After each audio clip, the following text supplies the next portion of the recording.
Assalamualaikum warahmatullahi wabarakatuh. Selamat jumpa kembali sahabat-sahabat viewer dan subscriber channel Tita Misteri. Kali ini kami akan membawakan sebuah kisah misteri dengan judul Malam Mencekam di Penginapan Pak Broto. Selamat mengikuti.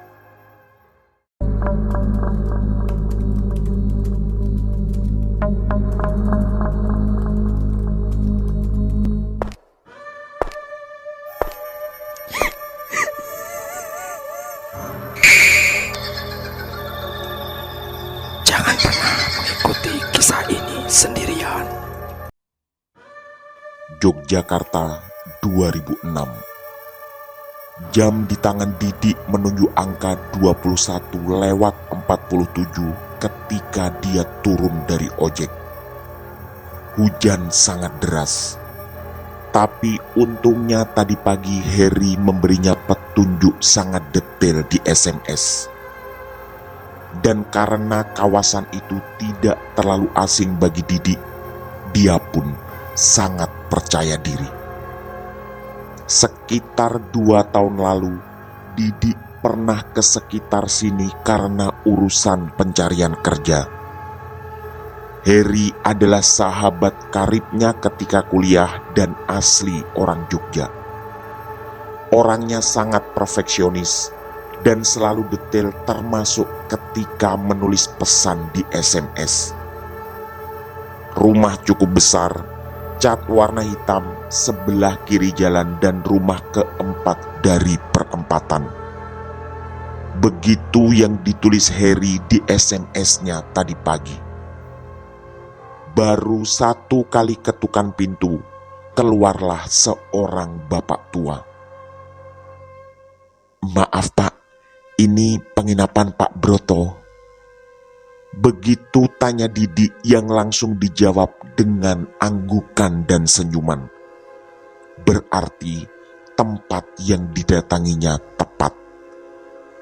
Karena Heri juga menulis nama Pak Broto di SMS-nya sebagai pemilik penginapan. Besok pagi ada wawancara kerja. Dan perjalanan tadi termasuk berjalan lancar walau hujan sangat deras. Satu yang kurang, sejak sekitar 1 jam lalu, Heri tak mengangkat telepon. Juga tidak membalas SMS dari Didik. Mungkin dia sedang sibuk atau keluar rumah tanpa membawa HP. Padahal rumahnya tidak terlalu jauh, hanya sekitar 3 km dari penginapan ini.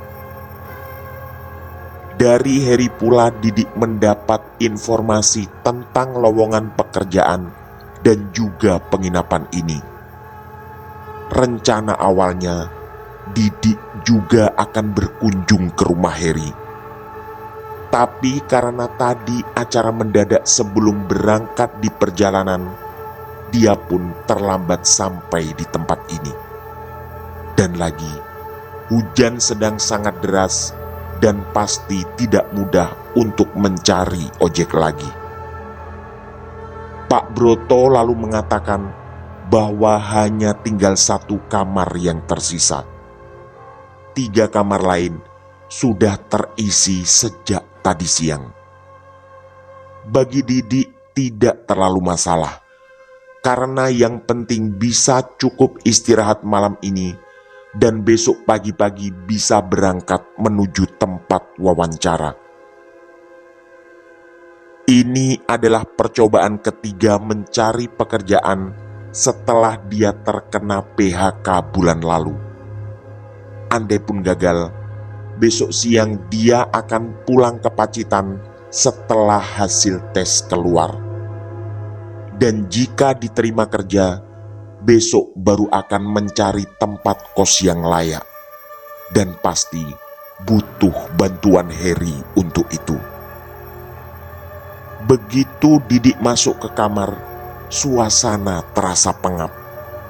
Dia yakin kamar ini jarang dihuni kecuali mungkin oleh orang yang terpaksa seperti dirinya.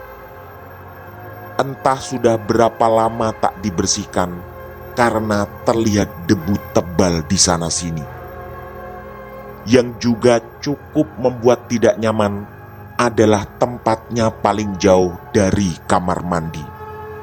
Seperti yang tadi disampaikan oleh Pak Broto. Setelah membaringkan tubuh lelahnya, Didi mencoba menelpon Heri lagi. Kali ini tidak tersambung. Beberapa kali dicoba, hasilnya tetap sama. Yang terdengar hanyalah suara operator bahwa nomor yang dituju sedang di luar jangkauan. Dia menduga sejak tadi Heri tidak membawa HP dan mungkin saat ini baterainya sudah habis. Berarti malam ini tak bisa lagi menghubungi Heri atau menunggu dia yang menelpon balik. Didi pun bersiap istirahat. Tas berisi pakaian diletakkan di atas meja yang juga terlihat kotor. Lalu terbayang kembali perjalanan hidupnya selama ini. Dunia kerja setelah kuliah ternyata tak semudah yang dibayangkannya. Sebelum kerja selama setahun yang akhirnya di PHK, dia juga berkali-kali melamar dan menjalani bermacam tes. Sayangnya, hanya setahun dia bisa bekerja. Pabriknya didera kerugian sampai harus melakukan pengurangan karyawan yang cukup banyak. Konon, kondisi manajemen yang amburadul menjadi penyebabnya. Seperti lamaran-lamaran sebelumnya, ada harapan kali ini akan berhasil. Di umur menjelang 25 seperti sekarang, sangat tidak nyaman menjadi pengangguran. Dan di kampung, itu hanya akan menjadi bahan cibiran. Apalagi di kampungnya tidak banyak sarjana seperti dirinya. Menjadi beban tersendiri ketika seorang sarjana hanya luntang-lantung tanpa kegiatan yang jelas. Walau sebenarnya ada 2 ekor sapi dan sepetak sawah yang bisa dikelola. Andai dia memang tak mendapat pekerjaan kantoran.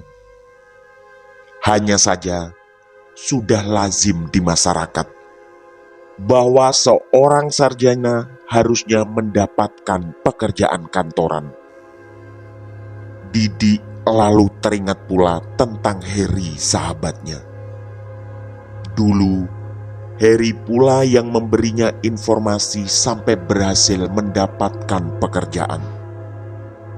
Orangnya baik, sopan dan tidak pernah pelit tentang informasi apapun. Ketika Didik masih bekerja, mereka memang masih saling kontak, walau hanya sebulan atau 2 bulan sekali. Tak jarang, Heri menggoda dengan mengatakan bahwa usia Didik sudah cukup matang untuk menyusun rencana tentang berumah tangga, walau Heri sendiri juga belum menikah. Tiba-tiba Didik merasakan sakit perut. Udara dingin membuatnya bolak-balik buang air kecil sejak di terminal tadi. Suasana yang sunyi sempat membuat Didik merasa agak ragu. Tapi menahan sakit perut tentu bukan pilihan yang baik. Didik pun melangkah menuju kamar mandi sekitar 10 meter dari kamarnya. Suara derasnya hujan terdengar cukup mengganggu. Apalagi ada beberapa bagian yang beratap seng. Terasa memekakkan telinga, tapi dia harus tetap berjalan. Begitu sampai di kamar mandi, ternyata pintunya tertutup. Saat mencoba mendorong pintu itu, terdengar suara gemericik air di dalam. Sepertinya ada seseorang di sana. Sambil memegang perut, Didik berjongkok di sana. Dan untuk sedikit mengatasi rasa dingin, dia menyalakan rokok dan mulai menghisapnya. Waktu berjalan cukup lama karena sakit perut yang makin tak tertahan. Tidak lama kemudian, Didik merasa ada yang menepuk bahunya.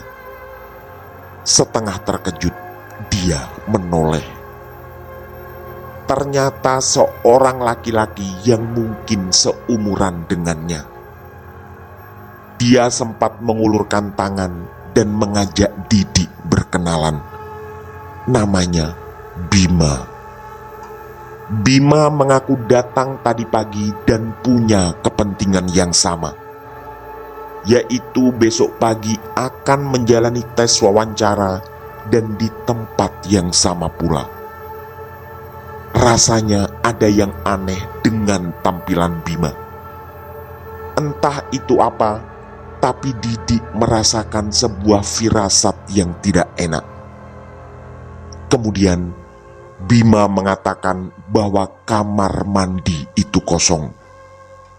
Lagi-lagi Didik terkejut, karena tadi kamar mandi itu terkunci dan dari dalam ada suara gemericik air.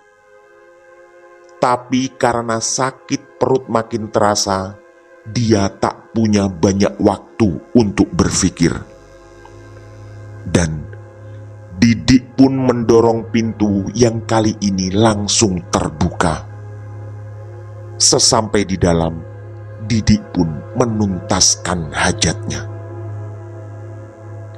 Tapi ketika tangannya hendak meraih gagang pintu untuk keluar, tiba-tiba lampu padam. Lagi-lagi, Didik merasa ada yang tidak nyaman dengan firasatnya.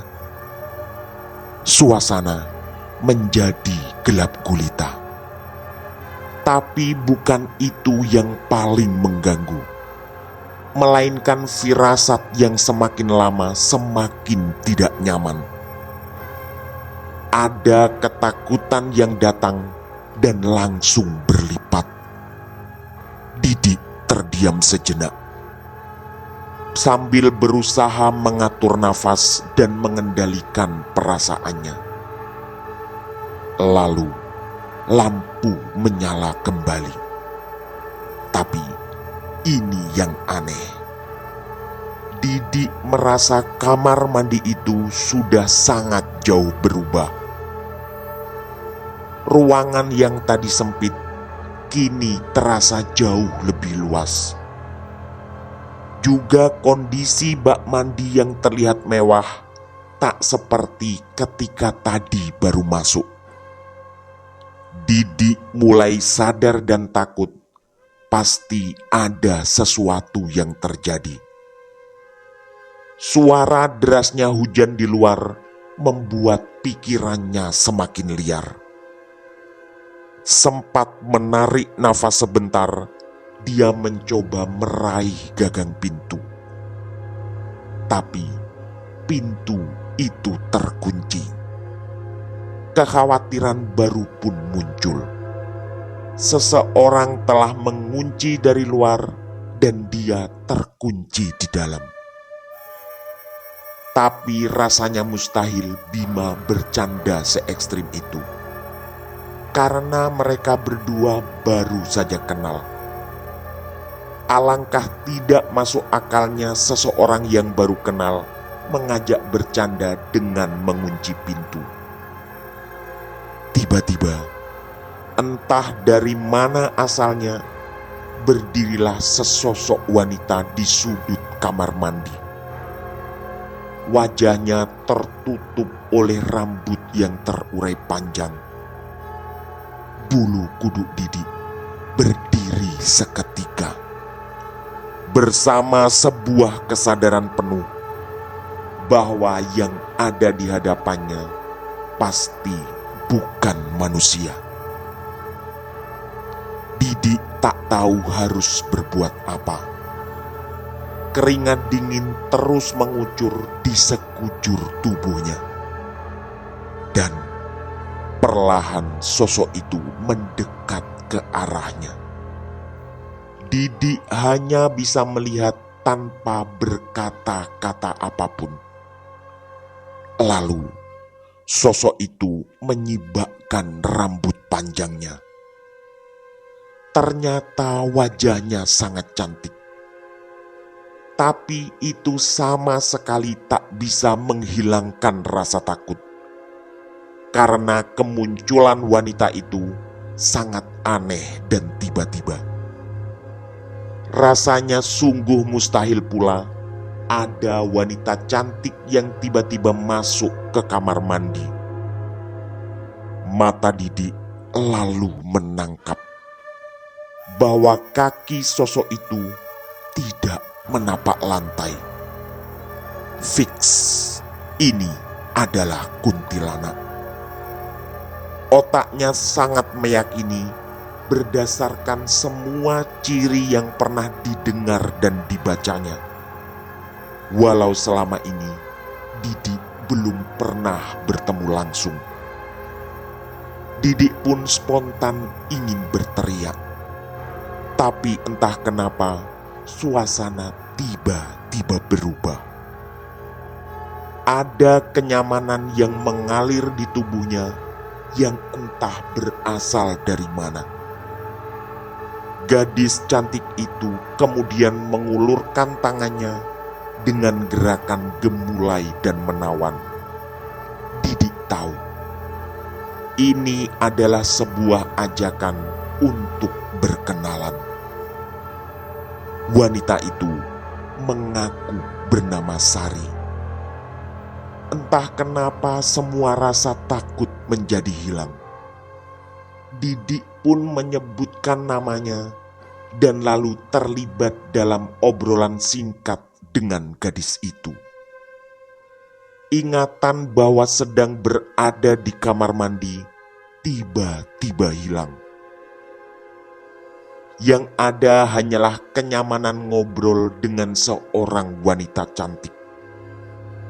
Senyumnya yang sebentar-sebentar mengembang menambah pesona keanggunan di wajahnya. Juga tai lalat kecil di bawah bibir yang membuat gadis ini terlihat sangat manis.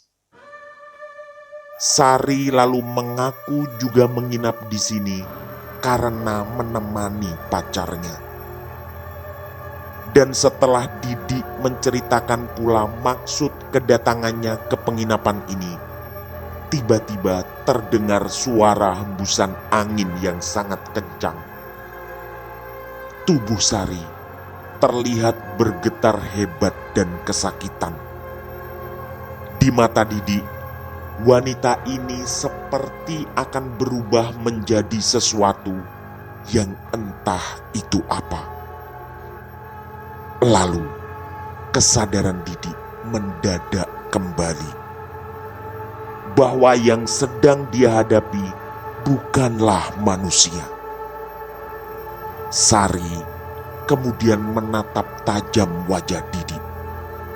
Tapi wajah cantiknya perlahan memudar dan berubah menjadi sangat tua.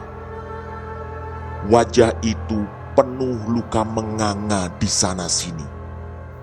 Sosok ini menjadi sangat menyeramkan. Juga tiba-tiba tercium bau anyir yang sangat menyengat. Kemudian menyembullah 2 taring tajam di kedua sudut bibir gadis itu. Juga kuku-kuku runcing yang mengerikan keluar perlahan dari masing-masing jari tangannya. Didik menahan nafas dalam ketakutan tiada tara. Semua sendi dalam tubuhnya serasa terkunci tiba-tiba. Gadis ini pasti akan melakukan sesuatu padanya. Dan dugaan itu benar. Sari terus merangsek mendekati Didi sambil kedua tangannya membuat gerakan mengincar leher. Didi pun sontak ingin berteriak, tapi sepersekian detik kemudian langsung batal karena lampu yang tiba-tiba padam kembali. Entahlah, apakah sosok itu masih ada di kamar mandi. Karena Didi tak bisa melihat apapun dalam suasana segulita itu. Dengan tangan gemetar, Didi berusaha mencari dan meraba gagang pintu. Untungnya, kali ini berhasil dan pintu bisa terbuka. Dia pun bergegas lari dan masuk ke dalam kamar. Sebuah selimut di ujung kasur lalu ditariknya. Didi menenggelamkan seluruh tubuh gemetarnya ke dalam selimut itu. Ketakutan masih sangat kuat dan suara deras hujan masih terdengar jelas. Dia mencoba menghubungi Heri lagi, tapi tetap tidak tersambung. Dari balik selimut, terdengar suara-suara aneh di luar kamar. Awalnya, seperti beberapa orang yang sedang berbincang. Tapi lama-lama, terselip pula lengkingan tangis dan tawa yang menyeramkan. Didi menyadari dirinya telah salah memilih penginapan. Tapi rasanya tidak masuk akal Heri memberikan informasi yang menyesatkan padanya. Dan lagi, Heri yang rumahnya tak jauh dari sini mustahil tidak tahu jika ada sesuatu yang aneh dengan penginapan ini. Karena ketakutan semakin kuat, Didi tak berani membuka selimutnya. Waktu berjalan sangat lambat dan suara-suara itu terus terdengar. Situasi ini benar-benar sangat menyiksa. Didi hanya bisa berharap semua ini akan segera berakhir. Untungnya perlahan suara-suara itu menghilang setelah Didi melafalkan aneka doa dan zikir yang terlintas di benaknya. Setelah semua suara tak terdengar lagi, perlahan Didi membuka selimut. Keadaan terasa lebih aman dan terkendali, walau tubuhnya masih terasa gemetar. Otak Didi lalu menyusun sebuah rencana. Mungkin akan lebih baik dia segera keluar dari tempat menakutkan ini. Ingatannya masih sangat kuat tentang kejadian di kamar mandi tadi. Dan dia semakin yakin bahwa wanita yang mengaku bernama Sari itu pasti adalah kuntilanak. Tapi setelah menimbang-nimbang, semua itu dibatalkan. Ada ketakutan jika saja banyak makhluk halus ada di luar kamar dan menghadangnya. Dan lagi, Bima yang tadi bertemu di depan kamar mandi mungkin sudah tidur di kamarnya yang entah di sebelah mana. Selain itu, hujan yang masih deras pasti menyulitkan untuk mencari ojek. Akhirnya, Didi memutuskan bertahan sampai besok pagi. Hanya saja, rencana awal akan dirubahnya. Sebelum datang ke tempat wawancara, dia akan mengunjungi Harry, sekaligus penasaran dengan penginapan ini. Setelah berjuang cukup lama dalam ketakutan dan terus membaca doa, akhirnya dia bisa tertidur. Didik terbangun ketika kumandang adzan subuh sayup-sayup terdengar. Ada perasaan tenang karena malam yang mengerikan berhasil terlewati. Kebetulan pula hujan telah reda. Yang juga dipercayainya, gangguan makhluk halus apapun akan mereda begitu tiba waktu subuh. Dia pun melangkah ke kamar mandi dan bersiap sholat subuh. Syukurnya tak ada yang aneh kali ini. Hanya saja ingatan tentang kejadian menakutkan tadi malam masih terngiang jelas di benaknya. 3 kamar yang lain terlihat masih tertutup.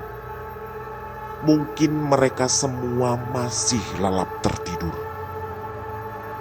Didik pun lalu mengemasi tas dan berencana keluar dari penginapan saat ini juga. Sebelum tes wawancara, dia akan berkunjung ke rumah Harry terlebih dahulu. Ada rasa penasaran kuat yang harus segera terjawab.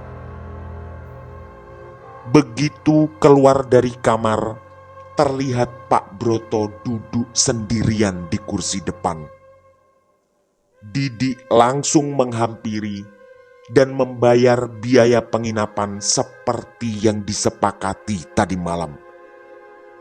Pak Broto sempat menatap dengan aneh, tapi itu tak lagi dipedulikan oleh Didik. Dia kemudian pamit dan mencari ojek ke rumah Harry.